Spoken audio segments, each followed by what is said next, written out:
विनम्र किसान का बेटा था वो दृढ़ता का भंडार। वल्लभ भाई पटेल नाम कहलाता था सरदार। कृषक कार्मिक जनगण से था उसको प्यार अपार।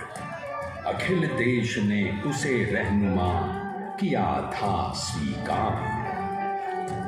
गांधी बापू का शिष्य, सत्य अहिंसा का अवतार, किंतु एक भारत करने को धर लेता हथियार। लौह पुरुष संबोधन था वो लोहे की दीवार। तेज पुंज तुम, शक्तिपीठ तुम, बल का सागर अपरंपार। ऋणी देश का नम्र नमन तुम स्वीकारो सरदार।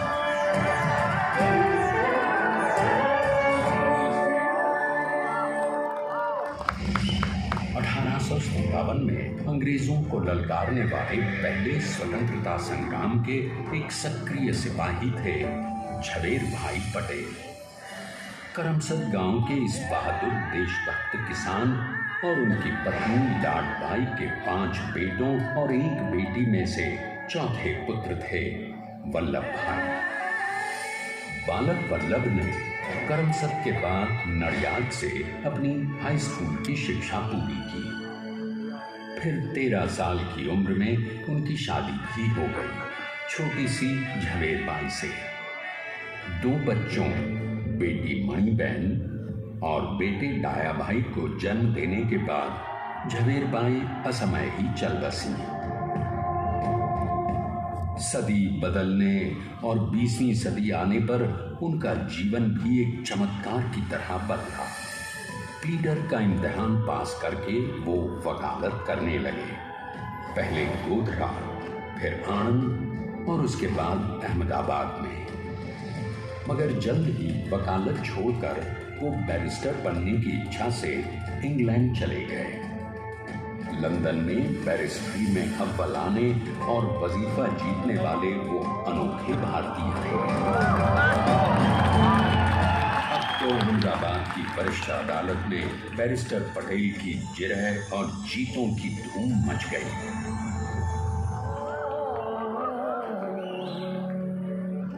तभी एक युग पुरुष ने वल्लभ भाई के जीवन की धारा ही बदल दी। दक्षिण अफ्रीका में सत्याग्रह के अहिंसक अस्त्र से गोरे शासकों को सबक सिखाकर भारत वापस आए बैरिस्टर मोहनदास करमचंद गांधी से मिलकर वल्लभ भाई ने अपने कुछ वर्षों से सीखे विदेशी व्यवहार और संस्कार हमेशा के लिए त्याग दिए और अब वो अपने खेड़ा के किसानों को हक दिलाने के लिए बापू के साथ आंदोलन में कूद पड़े। अब उनके पैरों में जूते नहीं, गांव की धूल थी। हृदय में भारत भूमि की शस्य श्यामला धरती। मन में थे गांधी और मस्तिष्क में एक नए स्वतंत्र भारत का सपना।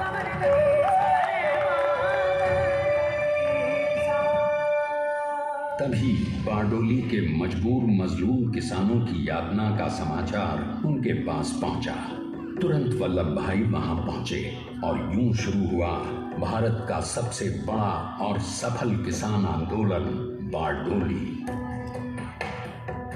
वल्लभ भाई ने बारडोली के 87,000 किसानों को ऐसा अटल अडिग अचल मनोबल दिया कि अंग्रेजी सरकार हिल गई और 1 बरस के बाद उनका लगान माफ कर दिया गया।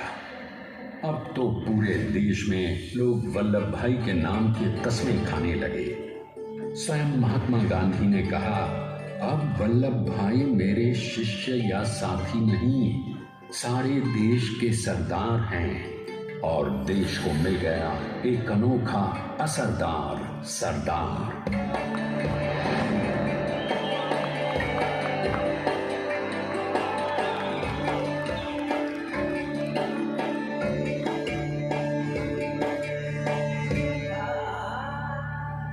सरदार पटेल के नाम और देशभक्ति से अंग्रेज डर कर कांपने लगे।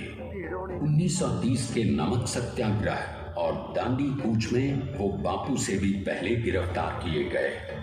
तो सन 1932 में फिर उन्हें बापू के साथ ही जेल में 2 सालों के लिए डाल दिया गया। मगर आजादी के दीवानों को, स्वतंत्रता के परवानों को कौन गिरफ्तार कर पाया है? जेल से छूटते ही सरदार को कांग्रेस के नए राष्ट्राध्यक्ष पद पर चुना गया और उनकी सरपरस्ती में राष्ट्रवादी भारतीयों ने तमाम ब्रिटिश सूबों में जीत हासिल कर वहां अपनी स्थानिक सरकारें बनाई। किंतु सरदार का सपना केवल सरकार बनाना नहीं था।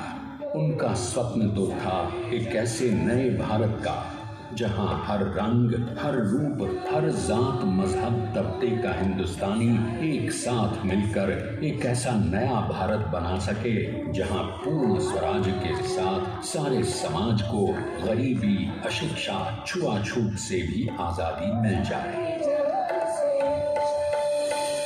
इसकी पहली रणनीति थी भारत को अंग्रेजों की गुलामी से आजादी, ताकि भारत के लोगों की अपनी सरकार सबके साथ और सबके विकास के लिए काम कर सके।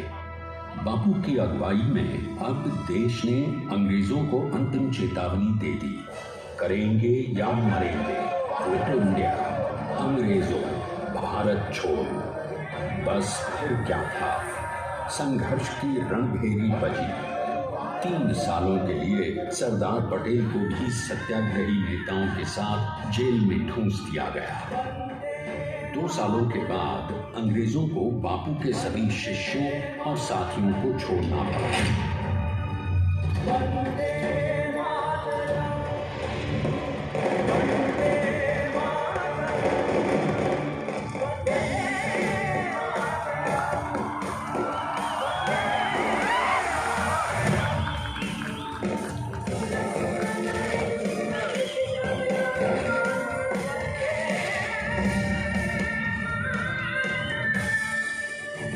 स्वतंत्रता के स्वप्न के सच होने के साथ अब सरदार पर कई एक नई जिम्मेदारियां थीं। आने वाली आजादी की तैयारी और एक नए भारत के लिए नए लोकतांत्रिक संविधान की संरचना।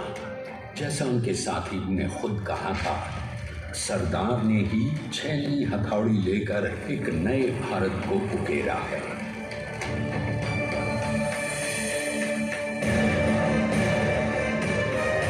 स्वाधीनता तो प्राप्त हुई, लेकिन खंडित भारत में भी उठते विभाजनवादी अंधकार को अभी दूर करना था। जब देश के खंड खंड होने का भय उत्पन्न होने लगा, तो सरदार ने निर्भय होकर खुद अपनी केंद्र सरकार और साथियों को भी चुनौती दे डाली और जम्मू कश्मीर को बचाने के लिए सारे देश का आकाश वायुयानों से भर गया।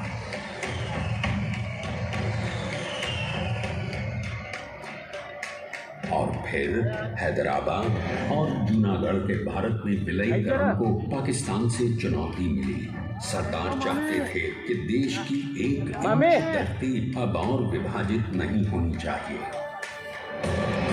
नए भारत को एक करने के लिए समझा बुझाकर, मना कर 565 रियासतों को सरदार ने अपनी सूझबूझ, सदाशयता, संबल से एक नए स्वतंत्र भारत का अभिन्न अंग बना दिया।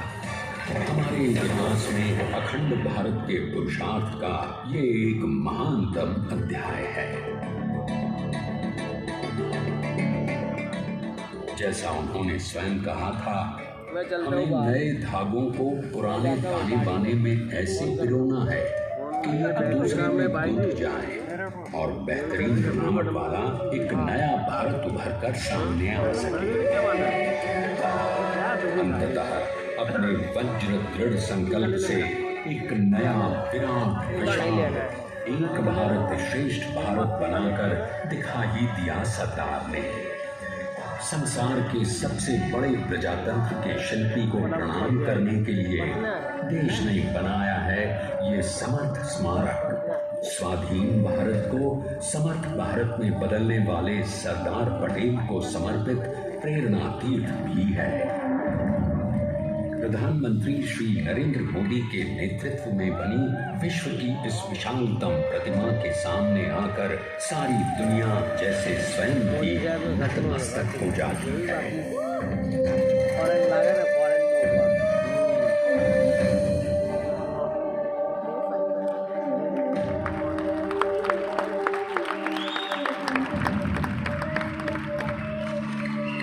देश को बना गया वो अमित अटल, बना सका उसे न कोई शत्रु दल। चट्टान के समान सा पुरुष प्रबल, पटेल तो स्वदेश का सम्मान है, पटेल तो स्वदेश का सम्मान है, पटेल तो स्वदेश का सम्मान है, पटेल तो स्वदेश का सम्मान है।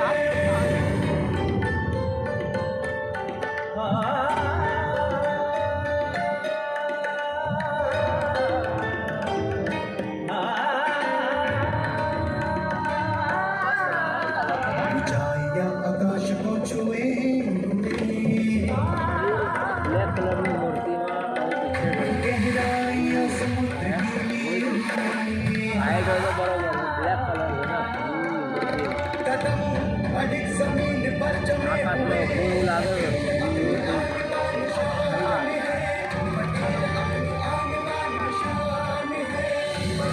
हाँ बोलो शांतिलाल भाई। Hello hello. अरे मारे एक वर्दी आई थी CBR લઈને સર્ટિફિકેટ વર્દી લઈને આવ્યો છું આપણી ગાડીમાં। હા આપણો હા હા હલવાના હલવાના આપણો आइए अब देखते हैं कि अपने लौह पुरुष को श्रद्धांजलि देती એવું નથી યાર। એમાં સુધી સવારે એક વર્દી આવી ગઈ ને એટલે સવારે વહેલો નીકળી ગઈ। कैसे हुआ। અરે હું કહી દઉં છું। હાલો સાંજે હું આવું ને એટલે હું તમને ઘરે ફોન કરું બસ। સાંજે આવું આવીને એટલે રિંગ કરું અમદાવાદ આવીને બસ 100% ફોન કર। गगन चुनती वो- इस अद्वितीय अभूतपूर्व प्रतिमा को यार, slowly बोलो ना यार। सबसे पहले नदी पर 4,500 क्यूबिक मीटर का नाव करना और फिर सीधा 600 હું આજે फीट का સ્ટેચ્યુનું कंक्रीट का લેસર फॉर्म બનાવે बनाया ને गया। પછી રિંગ કરું લેસર તો પત્યા પછી 100% ના વાંધો નહીં આવી જાય। તમારા ગાડી અંદર પહોંચે ઘરે તમને પૈસા સારા મળી જાય બસ આજે। અરે પણ હું તમને પહોંચાડું છું આજે યાર આપી દઉં છું સાંજે। હા હા હા હું કહી દઉં।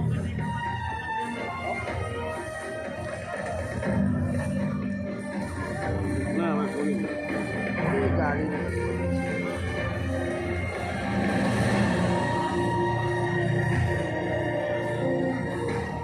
इस कंक्रीट कोर के साथ लगाया गया स्टील का फ्रेमवर्क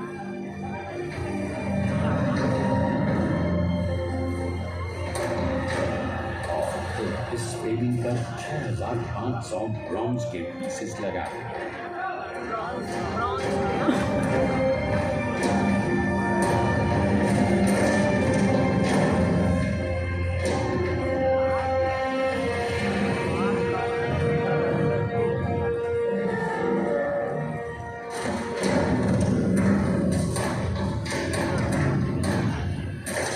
પતી ગયું।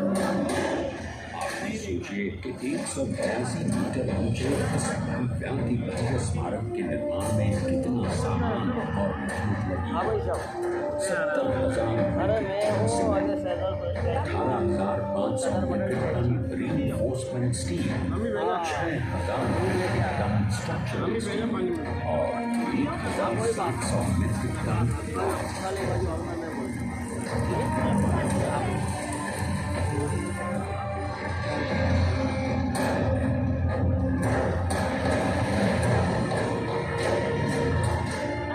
स्टैच्यू ऑफ यूनिटी आज एक ग्लोइंग आइकॉन है और इसे मुमकिन बनाने में एक सेकंड भी ब्रेक लिए बिना देश भर की टीम्स ने 24/7 काम किया। 250 से ज्यादा इंजीनियर्स, 4,500 से ज्यादा स्किल फोर्स और कई लाख मानव दिन। हम गर्व से कह सकते हैं कि कुल मिलाकर स्टैच्यू ऑफ यूनिटी के निर्माण में 95% माल सामान, मजदूर, इंजीनियर्स और एक्सपर्ट्स थे भारतीय। जानते हैं कि 182 मीटर ऊंची इस भव्य प्रतिमा को बनाने में कितना समय लगा। डिजाइन के लिए 12 महीने और निर्माण के लिए 34 महीने, यानी कुल मिलाकर केवल 46 महीने। सुविधाओं में बाहर खड़ा हो हमारा भी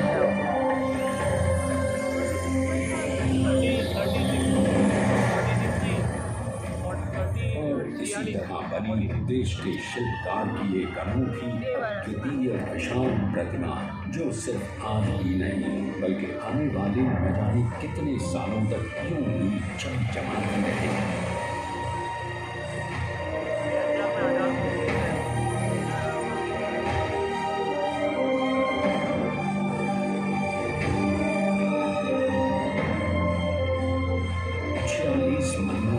लगातार बिना रुके एकजुट होकर न जाने कितनों ने परिश्रम किया और उनका साथ दिया भारत की 125 करोड़ जनता। और तभी मुमकिन हो पाया एक ऐतिहासिक निर्माण जो आज कहलाता है भारत की नई पहचान। स्टैच्यू ऑफ यूनिटी, विश्व की सबसे ऊंची प्रतिमा। सरकार ने अपनी गंभीरता, शालीनता और दूरदर्शिता से भारत को संगठित करने के असंभव कार्य को